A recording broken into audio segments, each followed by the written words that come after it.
Saudi আরব সফরে প্রধানমন্ত্রীকে যুবরাজ সালমানের চিঠি তুলে দিলেন রাষ্ট্রদূত। আগামী বছরের পাঠ্য বই দেওয়ার ব্যাপারে অবহিত করলেন শিক্ষামন্ত্রী। সাভারে এনসিপির সমাবেশ চলাকালে ককটেল বিস্ফোরণ, রাজনৈতিক দলের নিরাপত্তা দিতে ব্যর্থ হয়েছে প্রশাসন, নাহিদ ইসলামের মন্তব্য। এবং মিয়ানমারের রাখাইন রাজ্যে সামরিক সংঘাত আরও বাড়ার আশঙ্কা বিশ্লেষকদের। নতুন করে রোহিঙ্গা অনুপ্রবেশের হুমকি, বাংলাদেশকে সতর্ক থাকার পরামর্শ। দেখছিলেন সংবাদ শিরোনাম। এবারের বিশ্বকাপটা যেন তারকাদের বিদায়ের মঞ্চে পরিণত হয়েছে। নেইমারের ব্রাজিল আর লুকা মদ্রিচের ক্রোয়েশিয়া বিদায় নিয়েছে। রাতে বিদায় নিল আরেক মহাতারকা ক্রিস্টিয়ানো রোনালদোর পর্তুগাল। শ্বাসরুদ্ধকর লড়াইয়ে শেষ মুহূর্তের গোলে জয় তুলে নিয়ে কোয়ার্টার ফাইনাল নিশ্চিত করেছে স্পেন। ঢাকা বিশ্ববিদ্যালয়ের টিএসসিতে দর্শকরাও আবেগাপ্লুত হয়েছেন রোনালদোর বিদায়ে। পলাশ তালুকদারের ক্যামেরায় ওমর ফারুকের রিপোর্ট। মধ্যরাতে ঢাকা বিশ্ববিদ্যালয়ের টিএসসিতে বড় পর্দায় খেলা উপভোগ করতে ভিড় জমান দর্শকরা, যাদের বেশিরভাগই স্পেন ও পর্তুগালের সমর্থক। শেষ মুহূর্তে নাটকীয় জয়ে স্পেন এগিয়ে গেল বিশ্বকাপের শেষ আটে। এই জয়ে কোয়ার্টার ফাইনালে জায়গা করে নিল স্পেন। অন্যদিকে বিশ্বকাপ অভিযান শেষ হলো পর্তুগালে। স্পেন সমর্থকদের উচ্ছ্বাস ছিল চোখে পড়ার মতো। গান, নাচ আর লাল হলুদ পতাকার ঢেউয়ে তারা উদযাপন করেন শেষ আটে ওঠার আনন্দ। তাদের বিশ্বাস, এবার বিশ্বকাপ জয়ের স্বপ্ন পূরণের পথে আরও এক ধাপ এগিয়ে গেল স্পেন। CR7 এর জন্য খুবই খারাপ লাগতেছে, বাট অবশ্যই Lamine Yamal and Spain deserve another World Cup. স্পেনের খেলা খুব ভালো লাগছে, মাশাআল্লাহ স্পেনে সাপোর্ট করছি। অ্যাকচুয়ালি আমি আর্জেন্টিনা। এটাই আফসোস, রোনালদো আর খেলতে পারবে না এখন আর। এক পাশে স্পেনের সমর্থকদের উল্লাস, অন্য পাশে পর্তুগাল ও ক্রিস্টিয়ানো রোনালদোর ভক্তদের চোখে অশ্রু। অনেক সমর্থকই আবেগ ধরে রাখতে পারেননি। He failed, he tried his best, but he failed, that's it. আজকে বহুত আশা করছিলাম ভাই লামিন ইয়ামাল একটা গোল দিব ভাই, তবে খুব চেষ্টা করতে পারে নাই। তারপর ভাই জিতছে ভাই, এটাই হলো সবচেয়ে বড় জিনিস ভাই। আজকে আসলে পর্তুগাল টিম হিসাবে আসলে জিততে পারে নাই। তবে খেলার জয় পরাজয় মেনে নিয়ে ক্রিস্টিয়ানো রোনালদো ভক্তদের কাছে কিংবদন্তি হয়ে থাকবে সবসময়, এমনই মন্তব্য CR7 ভক্তদের। ওমর ফারুক, বাংলা ভিশন, ঢাকা। প্রধানমন্ত্রী তারেক রহমানকে সৌদি আরব সফরের আমন্ত্রণ জানিয়েছেন দেশটির যুবরাজ মোহাম্মদ বিন সালমান। একই সাথে সৌদি যুবরাজও বাংলাদেশ সফরের আগ্রহ জানিয়েছেন। এদিকে নভেম্বরে গ্লোবাল আই হেলথ সামিটে অংশ নিতে প্রধানমন্ত্রী তারেক রহমান সম্মতি দিয়েছেন বলে জানিয়েছেন স্বাস্থ্য প্রতিমন্ত্রী। আগামী শিক্ষাবর্ষের প্রথম দিনেই শিক্ষার্থীদের হাতে নতুন বই পৌঁছে দিতে সরকারের আগাম প্রস্তুতির কথা জানান শিক্ষামন্ত্রী। রিপোর্ট সৈয়দ আব্দুল মুহিতের। সোমবার সচিবালয়ে প্রধানমন্ত্রী তারেক রহমানের সাথে সৌজন্য সাক্ষাৎ করেন ঢাকায় নিযুক্ত সৌদি রাষ্ট্রদূত ডক্টর আবদুল্লাহ জাফর এইচ বিন আবিয়া। সাক্ষাতে যুবরাজ মোহাম্মদ বিন সালমান আল সৌদের আমন্ত্রণপত্র প্রধানমন্ত্রীর হাতে তুলে দেন রাষ্ট্রদূত। এছাড়াও দুদেশের স্বার্থ সংশ্লিষ্ট বিভিন্ন ইস্যুতে আলোচনা করেন তারা। পরে এক ব্রিফিংয়ে প্রধানমন্ত্রী পররাষ্ট্র বিষয়ক উপদেষ্টা হুমায়ুন কবির জানান, বন্ধুত্বপূর্ণ সম্পর্ক জোরদার সহ বিভিন্ন বিষয় নিয়ে আলোচনা হয়েছে তাদের। The ambassador also conveyed that His Highness the Crown Prince, His Excellency Mohammed bin Salman, is also very much interested to visit Bangladesh at a convenient time. We are very positive about having a strategic cooperation and partnership with the Kingdom of Saudi Arabia. পরে প্রধানমন্ত্রী তারেক রহমানের সঙ্গে international agency for prevention of blindness IAPBর প্রধান নির্বাহী কর্মকর্তা Peter Holland সৌজন্য সাক্ষাৎ করেন। নভেম্বরে অ্যান্টিগা এবং বারমুডায় প্রথমবারের মতো গ্লোবাল সামিট ফর আই হেলথে অংশ নিতে প্রধানমন্ত্রীকে আমন্ত্রণ জানানো হয়। সামিটে কো-হোস্টের দায়িত্ব পালন করবে বাংলাদেশ। পরে স্বাস্থ্য প্রতিমন্ত্রী এম এ মুহিত ব্রিফিংয়ে জানান, গ্রামীণ এলাকার স্কুল শিক্ষার্থীদের চোখের সমস্যা শনাক্ত ও চিকিৎসা নিশ্চিত করতে IAPBর সহযোগিতা চেয়েছে সরকার। এই বাজেটে আমরা চোখের এই ছানি অপারেশনের পর যে লেন্সটা দেওয়া হয়, মাননীয় প্রধানমন্ত্রী উদ্যোগী হয়ে এই লেন্সের উপরে কর কমিয়ে দিয়েছেন, অর্থাৎ এই চোখের ছানি অপারেশনের খরচ কমে যাবে। এতে আমরা এই কর্মসূচির মাধ্যমে 10 লক্ষ মানুষকে ছানি অপারেশন করানোর পরিকল্পনা গ্রহণ করব। তিনি বিশেষভাবে IAPBকে অনুরোধ করেছেন, এই শিশুদের চোখের চশমা এবং চোখ পরীক্ষার জন্য আমরা যদি কোনো কর্মসূচি নেই, সেখানে তারা সহযোগিতা করবেন এবং IAPBও আশ্বাস দিয়েছেন। এদিকে প্রধানমন্ত্রী তারেক রহমানের সঙ্গে পাঠ্যপুস্তক প্রকাশ কার্যক্রমের অগ্রগতি নিয়ে বৈঠক শেষে শিক্ষামন্ত্রী আ.ন.ম এহসানুল হক মিলন জানান, ডিসেম্বরে বার্ষিক পরীক্ষা দেওয়ার সময়ই শিক্ষার্থীদের হাতে পাঠ্য বই তুলে দেওয়ার পরিকল্পনা করছে সরকার। আমরা আশা করছি যে ডিসেম্বরের যে ফাইনাল এক্সাম হবে তখনই তাদের হাতে আমরা বইগুলি পৌঁছে দেব। মাননীয় প্রধানমন্ত্রীর নির্দেশ 30শে নভেম্বরের মধ্যেই আমাদেরকে রেডি থাকতে হবে নতুন পাঠ্যপুস্তক নিয়ে। আমাদের টেন্ডার প্রসিডিং চলছে এবং আমরা work order first week of আগস্টের ভিতরে সব দিয়ে দেবো, then they will start printing. আর এই বিষয়ে যা তদারকি করার দরকার রয়েছে তা আমাদের মন্ত্রণালয়ের টিম রয়েছে, এনসিটিভি রয়েছে এবং আমরা সম্পূর্ণ প্রস্তুত আগামী দিনে সুন্দরভাবে বই দেওয়ার জন্য। Thank you. Syed Abdul Muhit, Bangla Vision, Dhaka. সাভারে এনসিপির পদযাত্রা পরবর্তী সমাবেশস্থলে বোমা বিস্ফোরণ ঘটিয়েছে সন্ত্রাসীরা। এতে 2 জন গুরুতর আহত হয়েছেন। রাতে সাভার থানা স্ট্যান্ড ঈদগাহ মাঠে সমাবেশ চলাকালে এই হামলা হয়। ঢাকা জেলা এনসিপির আহ্বায়ক ইঞ্জিনিয়ার নাবিলা তাসনিদের বক্তব্যের সময় এই বিস্ফোরণ ঘটানো হয়। এ সময় সমাবেশ মঞ্চে এনসিপির আহ্বায়ক ও বিরোধী দলীয় চিফ হুইপ নাহিদ ইসলাম, সদস্য সচিব আক্তার হোসেন এমপি ও উত্তরাঞ্চলের মুখ্য সংগঠক সার্জিস আলম সহ অন্যান্য নেতারা উপস্থিত ছিলেন। ঘটনার পর এনসিপির কেন্দ্রীয় সদস্য ইয়াসির আরাফাত এই তথ্য জানান। পরে এনসিপির আহ্বায়ক নাহিদ ইসলামের নেতৃত্বে তাৎক্ষণিক বিক্ষোভ মিছিল হয়। সেখান থেকে নেতারা সাভার মডেল থানার সামনে অবস্থান নেন। হামলায় আহতদের সাভার এনাম মেডিকেলে নেওয়া হয়েছে। এদিকে তাৎক্ষণিকভাবে প্রতিবাদ সমাবেশে হয়েছে সাভারে।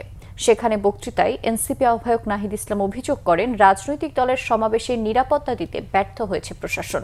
এর আগে গাজীপুরে এনসিপির আহ্বায়ক ও বিরোধী দলীয় চিফ হুইপ নাহিদ ইসলাম বলেন, বিএনপি সরকার গণভোট ও জুলাই সনদকে এখন অস্বীকার করছে।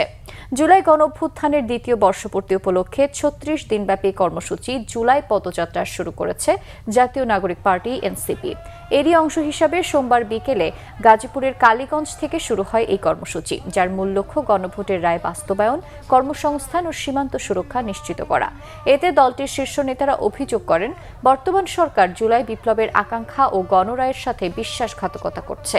সমাবেশ থেকে দ্রব্যমূল্য নিয়ন্ত্রণ, লোডশেডিং বন্ধ এবং আইনশৃঙ্খলা পরিস্থিতির উন্নয়নের দাবিও জানায় দলটি। বাংলাদেশের 70% মানুষ হ্যাঁ পক্ষে ভোট দিয়েছে, সংস্কারের পক্ষে ভোট দিয়েছে, কিন্তু এই সরকার, এই বিএনপি সরকার গণভোট এবং জুলাই সনদকে এখন অস্বীকার করছে, জনগণের সাথে প্রতারণা করছে, জাতির সাথে গাদ্দারি এবং বিশ্বাসঘাতকতা করছে। যদি জুলাই সনদ বাস্তবায়ন করতে না পারেন, যদি বিচার করতে না পারেন, তাহলে জুলাইয়ের নেতৃত্বের দাবিদার এ কথাটি ভুলেও মুখে আনবেন না। জুলাই জাদুঘর খুলে দিন এবং যারা জুলাই গণঅভ্যুত্থানে হত্যাকাণ্ড চালিয়েছিল তাদের বিচার নিশ্চিত করুন। সাভারে এনসিপির পদযাত্রায় বোমা হামলায় ঘটনায় জড়িতদের আগামী 48 ঘণ্টার মধ্যে বিচারের আওতায় আনার দাবি জানিয়েছেন জাতীয় নাগরিক পার্টির সিনিয়র যুগ্ম আহ্বায়ক ও ঢাকা মহানগর উত্তরের আহ্বায়ক আরিফুল ইসলাম আদিব। হামলার প্রতিবাদে বিক্ষোভ মিছিল শেষে সংক্ষিপ্ত সমাবেশে তিনি বলেন, জুলাইয়ের নেতৃত্বকে নিরাপত্তা দিতে না পারা সরকারের বড় ব্যর্থতা। সাভারে হামলার সঙ্গে জড়িতদের বিচারের নিশ্চিতের পাশাপাশি সেখানে দায়িত্বে থাকা আইনশৃঙ্খলা বাহিনীর সদস্যদের প্রত্যাহার করতে হবে। সাভারে এনসিপির পদযাত্রায় বোমা হামলার প্রতিবাদে রাতে মশাল মিছিলের আয়োজন করে এনসিপি। মিছিলটি বাংলা মোটর থেকে শুরু হয়ে শাহবাগ চত্বরে গিয়ে শেষ হয়। এ সময় বক্তারা জুলাইয়ে যারা নেতৃত্ব দিয়েছে তাদের সরকারিভাবে নিরাপত্তা নিশ্চিতের দাবি জানান। আসছে দিনগুলোতে মিয়ানমারের রাখাইন রাজ্যে সামরিক সংঘাত আরও বাড়তে পারে বলে শঙ্কা বিশ্লেষকদের। এর ফলে নতুন করে রোহিঙ্গা অনুপ্রবেশের হুমকি দেখছেন তারা। তাই এখনই সতর্কতার পাশাপাশি অভ্যন্তরীণ বিচ্ছিন্নতাবাদ ঠেকাতে প্রস্তুতির পরামর্শ তাদের। চীন ও যুক্তরাষ্ট্রের মতো শক্তিধর রাষ্ট্রগুলোর স্বার্থ সংশ্লিষ্ট এই অঞ্চলে কৌশলী হওয়ারও মত বিশ্লেষকদের। নাবিল জাহাঙ্গীরের রিপোর্টে দেখুন বিস্তারিত। দীর্ঘ বিরতির পর গত কয়েকদিনে আবারও উত্তপ্ত বাংলাদেশ মিয়ানমার সীমান্ত। মিয়ানমারের বিদ্রোহী সংগঠন আরাকান আর্মির নিয়ন্ত্রণে থাকা রাখাইন রাজ্যে বিমান হামলা জোরদার করেছে দেশটির জান্তা বাহিনী। বোমার শব্দ আর কম্পন সীমানা পেরিয়ে আতঙ্ক ছড়িয়েছে টেকনাফের বাসিন্দাদের মাঝেও। পরিস্থিতি সামাল দিতে টহল জোরদার করেছে বিজিবি। সামরিক বিশেষজ্ঞরা বলছেন এই মুহূর্তে রাখাইনে শক্ত অবস্থানে থাকা আরাকান আর্মির বিরুদ্ধে জান্তা বাহিনীর সফলতার সম্ভাবনা কম। আন্তর্জাতিকভাবে স্পর্শকাতর এই অঞ্চলে চলমান সংঘাতে তাই বাংলাদেশকে কৌশলী হওয়ার পাশাপাশি কূটনৈতিক তৎপরতা বৃদ্ধির পরামর্শ বিমান বাহিনীর সাবেক এই কর্মকর্তার। খুব সহজে যে আপনার সরকার এই তাদের বেদখলকৃত রাখাইন স্টেটকে উদ্ধার করতে পারবে এটা সহজে বলা যায় না। কাজেই সিচুয়েশন আরও খারাপের দিকে যেতে পারে। বাংলাদেশ, মায়ানমার না চীন, ভারত, এমনকি ওখানে গণতন্ত্রে ফিরিয়ে আনার নামে যুক্তরাষ্ট্রের একটা বলয় বা প্রভাব রয়েছে। তো খুবই গুরুত্বপূর্ণ একটি জায়গা, সেখানে আমাদের কূটনৈতিক তৎপরতা জোরদার করতে হবে, বাড়াতে হবে, যাতে শান্তিপূর্ণ একটা সমাধান হয় আর কি। পরাশক্তিগুলোর সাথে কৌশলগত সম্পর্কের কারণে পরিস্থিতি মোকাবেলায় বাংলাদেশ সুবিধাজনক অবস্থানে রয়েছে বলেও মনে করেন বিশেষজ্ঞদের কেউ কেউ। বিশেষ করে আমাদের একটা সম্পর্ক উষ্ণতা আসছে চীনের সাথে, আমাদের একটা সম্পর্ক ভালো হচ্ছে আমেরিকার সাথে। এই সকল সব কারণ মিলিয়ে আমরা যেটা মনে করি যে ভূরাজনৈতিক কারণে কিন্তু মিয়ানমার এবং আরাকান আর্মি উভয়কেই চিন্তা করতে হবে। বাংলাদেশের সার্বভৌমত্বের ব্যাপারে কোনো ধরনের পরিস্থিতি লঙ্ঘন করলে তারা যে একটা বৈশ্বিক এবং আঞ্চলিক চ্যালেঞ্জের মধ্যে পড়তে পারে। আমাদেরকে ভূরাজনৈতিক কৌশলগত ব্যাপারের দিকে ভাবতে হবে, যেন আমরা অন্য কোনোভাবে জড়িয়ে না পারি কোথাও। মিয়ানমার এই সকল বা আরাকান আর্মির কোনো ধরনের ইনভলভমেন্ট যেন আমাদের না হয়। শরণার্থী সংকটের আশঙ্কা থাকলেও তা আগের মতো প্রকট হবে না জানিয়ে বিচ্ছিন্নতাবাদের অপতৎপরতার বিষয়ে সতর্ক থাকার পরামর্শ বিশেষজ্ঞদের। এই মুহূর্তে আমরা আশা করছি না যে খুব শরণার্থীর ঢল নামবে, কারণ আমাদের পার্বত্য অঞ্চলে কুকি চীনের যে একটা বিচ্ছিন্নতাবাদী দল অনেকদিন ধরেই তৎপর রয়েছে, এবং তাদের সাথে কিন্তু আরাকান মায়ানমারের যে বিদ্রোহ কয়েকটা গোষ্ঠী আছে, কারেন্ট বিদ্রোহী গোষ্ঠী, অন্যান্য গোষ্ঠীর সাথে একটা যোগাযোগ রয়েছে।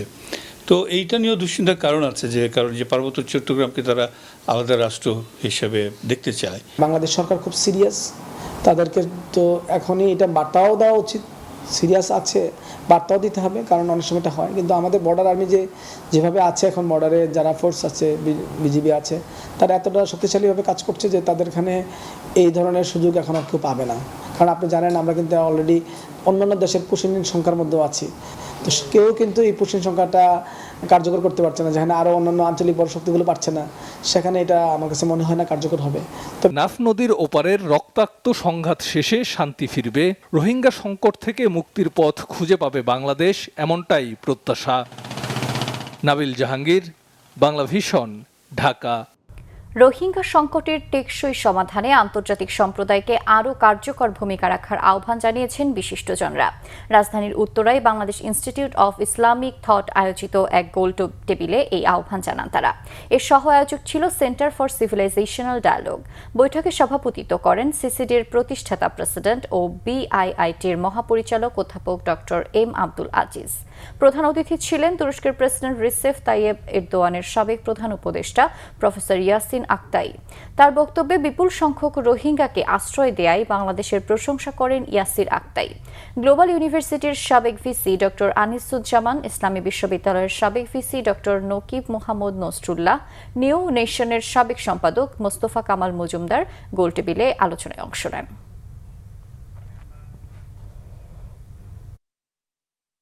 ভারী বৃষ্টিতে কক্সবাজারে পাহাড় ধসে রোহিঙ্গা ক্যাম্পে 9 জন ও শহরে 1 জন সহ অন্তত 10 জনের মৃত্যু হয়েছে। আহত হয়েছেন আরও কয়েকজন। প্রশাসন ও ফায়ার সার্ভিস স্বেচ্ছাসেবকরা উদ্ধার অভিযানের পাশাপাশি ঝুঁকিপূর্ণ এলাকা থেকে লোকজনকে সরে যেতে সতর্ক করেছেন। অব্যাহত রয়েছে বৃষ্টিপাত। মোর্শেদুর রহমান খোকনের তথ্য ছবিতে দেখুন বিস্তারিত।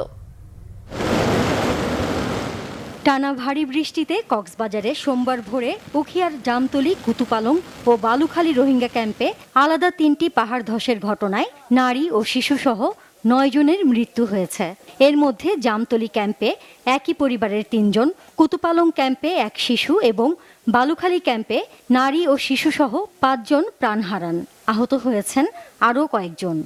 রাত 1টা বাজে তো এরকম বড় হান্দা ছিল, তবে হান্দা ভাঙারও মাফ 3 জন মারা গিয়ে তো আগা আছে কেন ওনারা তো বালুখালী ক্যাম্প তো খান্দা ভাঙি বেশি মার মারা তো গিয়ে খান্দা ভাঙি আগা আছে কত মার গালি গিয়ে মাটিগুলা পানির সাথে মিশে এই বাড়িটি বরাট হয়ে ওখানে 3 জন লোক মাটির নিচে পড়ে গেছিল।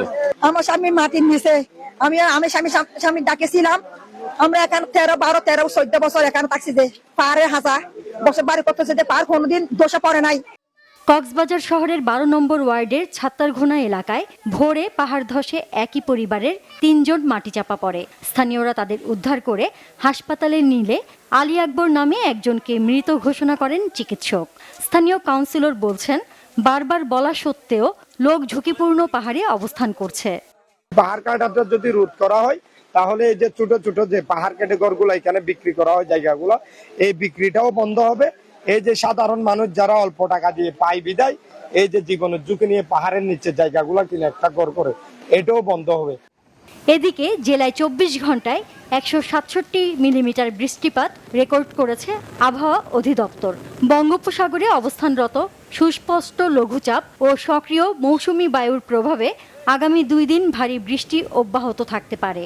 নিম্নচাপের কারণে আমাদের গত পরশুদিন থেকে সমুদ্র বন্দরে 3 নাম্বার সতর্কবার্তা দেওয়া আছে। সে ভারী বৃষ্টিপাতের প্রভাবে পাহাড়ি এলাকায় ভূমিধসের যে আশঙ্কা থাকে সেটা অলরেডি আমরা যে স্থানীয় প্রশাসন আছে তাদেরকে আমরা জানিয়ে দিয়েছি। পাহাড় ধসের ঝুঁকি থাকায় ঝুঁকিপূর্ণ এলাকায় বসবাসকারীদের নিরাপদ আশ্রয়ে সরে যাওয়ার আহ্বান জানিয়েছে প্রশাসন। কেউ তাদের বাড়ি ঘর ছেড়ে আসলে যেতে চায় না, সেক্ষেত্রে আমরা আইনগত বিধিমূলক ব্যবস্থা নিব। আমরা এখানে হয়তো ফোর্স অ্যাপ্লাই করব তখন, কারণ ওনারা হয়তো বা নিজেদের সেফটির কথাটা অত চিন্তা না করে বাড়ি ঘরের চিন্তাটাই বেশি করছেন আর কি। এই বিষয়টা আমরা দেখছি। Bangla vision news desk. এদিকে গাইবান্ধার সাঘাটায় কাজ শেষ হওয়ার আগেই প্রায় 100 মিটার এলাকা নদীগর্ভে বিলীন হয়ে গেছে। গাফিলতির অভিযোগ উঠেছে গাইবান্ধা পানি উন্নয়ন বোর্ডের স্থায়ী তীর সংরক্ষণ প্রকল্পের বিরুদ্ধে। এতে জনমনে নানা ধরনের প্রশ্ন ও ক্ষোভ দেখা গেছে কাজের গুণগত মান নিয়ে। এদিকে বন্যার পানি আসার আগেই হঠাৎ করে নদী ভাঙন দেখা দেয় আতঙ্কিত নদীপাড়ের মানুষ। তবে পানি উন্নয়ন বোর্ড বলছে সেখানে ব্লক ও জিও ব্যাগ ডাম্পিং করে ভাঙন বন্ধ করা হয়েছে। গাইবান্ধা প্রতিনিধি ফিরোজ কবিরের তথ্য ও ভিডিও চিত্রে দেখুন বিস্তারিত। এই বেহাল দশা উত্তরাঞ্চলের জেলা গাইবান্ধার সাঘাটার। প্রায় 798 কোটি টাকা ব্যয়ে ফুলছড়ি উপজেলার কাতলামারি থেকে সাঘাটা উপজেলার গোবিন্দি ও হলদিয়া পর্যন্ত প্রায় 10 কিলোমিটার যমুনা তীর রক্ষায় 38টি প্যাকেজে এই প্রকল্পের কাজ শুরু করে পানি উন্নয়ন বোর্ড। 2021-22 অর্থ বছরে প্রকল্পের কাজ শুরু হলেও পরবর্তীতে 2025 সালে পুনরায় রিটেন্ডারের মাধ্যমে কাজ এগিয়ে নেওয়া হয়। স্থানীয়দের অভিযোগ, শুরু থেকেই নির্মাণ কাজের গুণগত মান নিয়ে নানা প্রশ্ন ও অনিয়মের অভিযোগ উঠলেও কর্তৃপক্ষ কোনো কার্যকর পদক্ষেপ নেয়নি। ভিটে বাড়ি যদি এবার ভাঙে যায় তার আর কোথাও থাকার মতো অস্তিত্ব নেই, একদম পরিমাণ জমি কেনার মতো কার শক্তি নেই। এই কামটা করছে যখন নদীর পানি বাড়ে, বৈশাখে 34 মাসে ঢলায় না, সেমন কাজটা মনে করে পুরোপুরি কাজটা করতে পারেনি নিচে। খুবই নদীর স্রোত ধার একেবারে অনেক, ওই ধারের কারণে ওখানে জায়গা শুদ্ধ করে ডাবে গেছে। সঠিকভাবে ডাম্পিং না হওয়ায় এবং 10 নম্বর পয়েন্ট থেকে বালু উত্তোলন করাই ভাঙনের কারণ, অভিযোগ স্থানীয় জনপ্রতিনিধির। 10 নম্বর পয়েন্টে যে নদী ভাঙনের যে শিকার হচ্ছে, এটা মূলত সেখানে যে জিও ব্যাগ ডাম্পিং করার যে কথা ছিল সেটা সে তুলনা মোতাবেক না করার কারণেই সেখানে গভীরতার হওয়ার কারণে এখানে নদী ভাঙনের সৃষ্টি হয়েছে। আর বিশেষ করে ওই জায়গাতে আবার ব্লক যে ডাম্পিং করা হয় সেটাও তুলনা মোতাবেক কম হওয়ার কারণেই আজকে ওখানে নদী ভাঙনের শিকার। তবে পানি উন্নয়ন বোর্ডের নির্বাহী প্রকৌশলী জানান, মাটি সরে যাওয়ায় ভাঙন দেখা দিয়েছিল। জিও ব্যাগ ও ব্লক ফেলে ভাঙন থামানো হয়েছে। যেহেতু ডাম্পিং কমপ্লিট হয়নি এ কারণে, এবং এছাড়া ওখানে স্কোয়ারিংটা বেশি, এই কারণে কিছুটা অংশ ক্ষতিগ্রস্ত হয়েছে। আমরা এখন ব্লক ডাম্পিং করছি, জিও ব্যাগ ডাম্পিং করছি, ভাঙন এখন প্রতিরোধ করা সম্ভব হয়েছে। আশা করছি আর ভাঙনের সম্ভাবনা থাকবে না, আর পানি নেমে গেলে আমরা কাজটা আবার পুনরায় মেরামত করে দেব। হলদিয়া এলাকায় 10 নম্বর প্যাকেজের আওতায় 375 মিটার নদী তীর প্রতিরক্ষা কাজের মেয়াদ চলতি বছরের ডিসেম্বর পর্যন্ত রয়েছে। তার আগেই এভাবে ধস নামায় 798 কোটি টাকার এই প্রকল্পটির বাস্তবায়ন নিয়ে নতুন করে সংশয় দেখা দিয়েছে। Bangla vision news desk. সংবাদ শেষ করব, শিরোনামগুলো আরেকবার জানিয়ে।